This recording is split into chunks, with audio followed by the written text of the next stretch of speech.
Olá, olá, olá pessoal.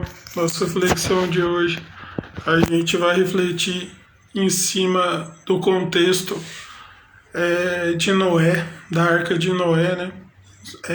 Talvez você já tenha ouvido falar muito sobre isso e, e a gente vai falar um pouco desse texto e desse contexto quando em uma determinada situação os fariseus perguntaram a Jesus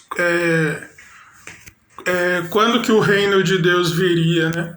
E olha só, anos atrás, os famosos religiosos querendo colocar Jesus contra a parede, perguntando sobre o reino de Deus, né? E, e Jesus falou que o reino de Deus não é algo visível, algo palpável, assim como, né, eles imaginavam.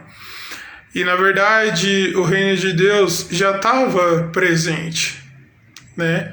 Porque ele está dentro de nós. Porém, a gente vai compreender um pouquinho essa informação de estar dentro de nós, certo? E num dos argumentos de Jesus respondendo ao povo sobre o reino de Deus e sobre a questão repentina de como certas coisas aconteceriam, o próprio Jesus, explicando, usou o contexto de Noé.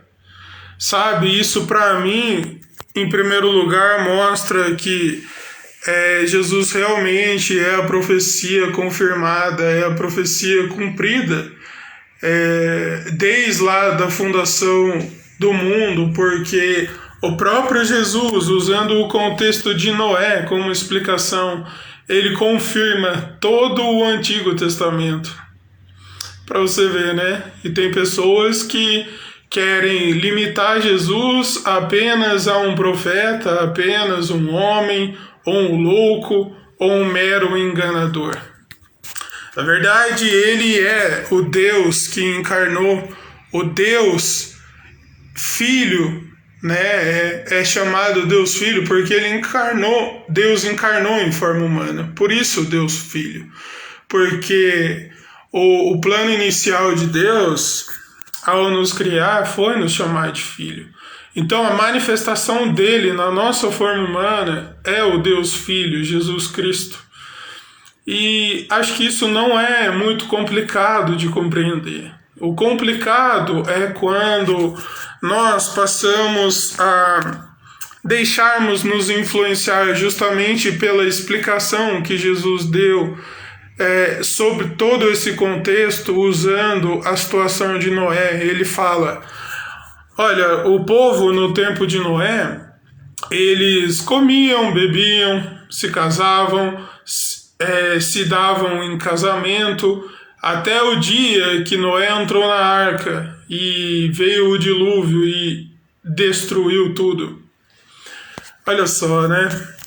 Aqui, se as pessoas só estão acostumadas a falácias gospel, né? Só estão acostumadas com teologia da prosperidade, só estão acostumadas a ouvir por aí: ah, Deus vai te prosperar, Deus vai te enriquecer, Deus vai te curar.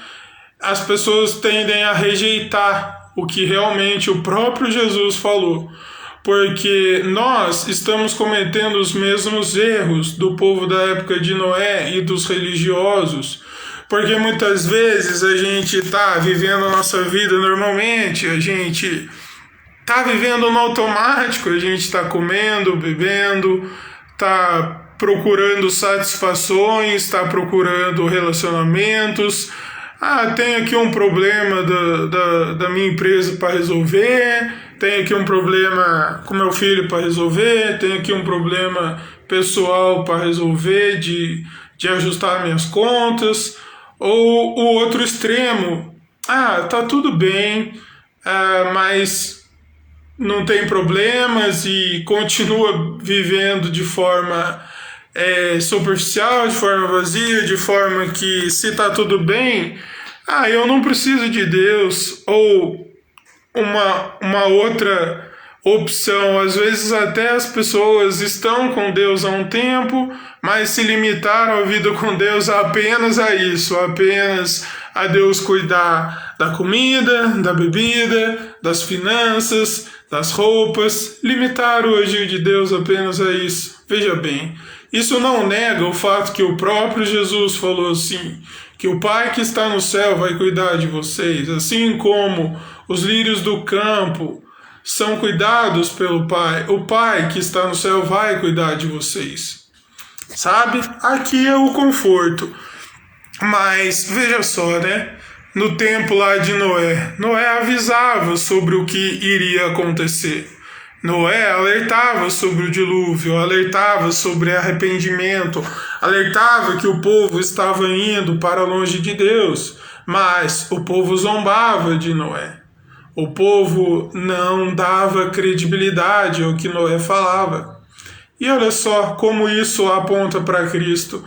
O próprio Cristo sempre avisou do reino de Deus, sempre alertou acerca das coisas que estão por vir, né? O problema é que, porque certas coisas ainda não vieram, a gente acha que elas nunca virão, e o próprio Cristo alertava sobre o reino de Deus, alertava que para entrar no reino de Deus é um caminho estreito, é mediante o arrependimento, é mediante a fé nele, porque entendendo quem é ele, compreenderíamos quem é o Pai que está no céu, porque o Pai que está no céu enviou aquele que estava ali encarnado, né? E aí, isso, como eu disse, da vida de Noé, como isso apontou para Cristo. E olha a confirmação, como eu comentei, o próprio Cristo usando o contexto de Noé, sobre esse alerta, sobre as coisas que ainda estão por vir, sobre a destruição de todas as coisas. Esse é o problema, a gente tem limitado o evangelho apenas ao amor de Deus, apenas não, a gente tem que ir só falar do amor de Deus, da graça de Deus. Não, triste engano, o evangelho é um todo, o evangelho não serve para servir apenas o que a gente quer, mas o evangelho é um todo. O próprio Jesus diz que, olha só, vai chegar um tempo que tudo aqui vai ser destruído. O próprio Jesus alertou isso, né? Em poucas palavras. Se você duvida do que eu estou falando, pode ir lá ler Mateus capítulo 24, por exemplo. E o quão isso se torna luz, se torna uma revelação, entre aspas, dos nossos dias, sabe? E aqui ficam algumas aplicações finais.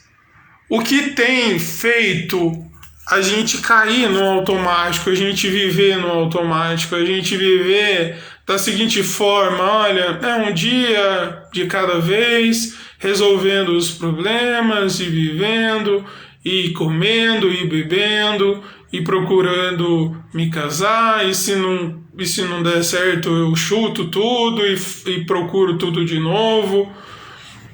E aí, o que tem feito a gente cair nesse automático?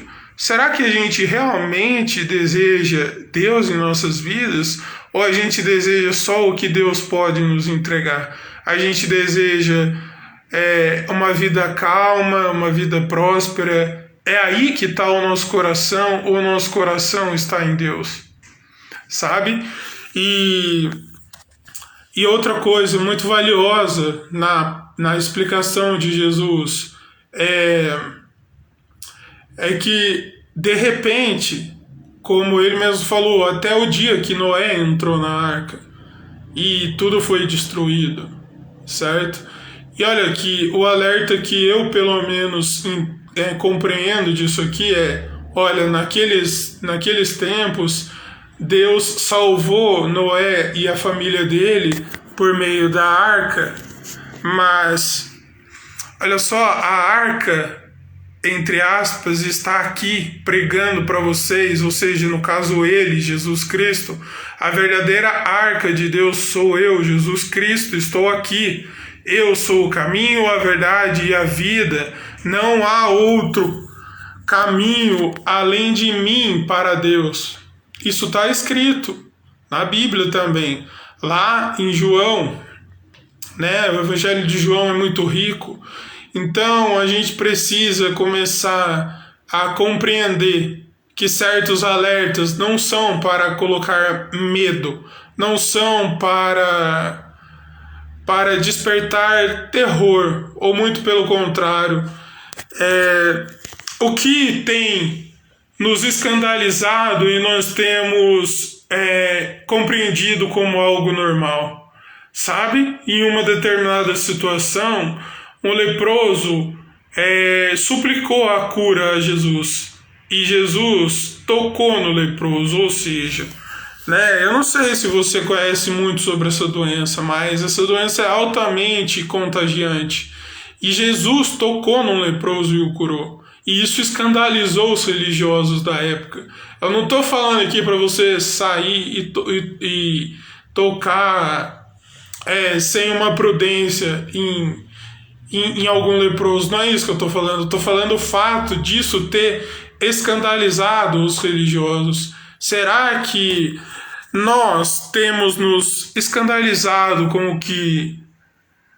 o que é a verdade? No caso, né, da reflexão, realmente é a palavra de Deus, que é a verdade que liberta. Será que isso tem nos escandalizado e a gente tem usado como desculpa para nos afastarmos de Deus? Veja só, não foi isso que Noé fez. Noé deve ter ficado apavorado com a mensagem que Deus deu para ele, mas ele obedeceu mediante a fé, mediante quem realmente estava falando com ele. E se ele tinha algum arrependimento, como o texto não deixa isso claro, se ele teve algum arrependimento que ele viu a necessidade de ter mediante essa mensagem de Deus, ele provavelmente teve, senão ele não teria sido salvo, né, por Deus por meio naquela época da arca. Mas e às vezes certas coisas que deveriam nos escandalizar não têm nos escandalizado. Temos tomado como algo normal, como o fluxo natural das coisas. Que fique essa reflexão hoje para a gente compreender que se queremos realmente entrar no reino de Deus, precisamos obedecer os princípios do rei desse reino.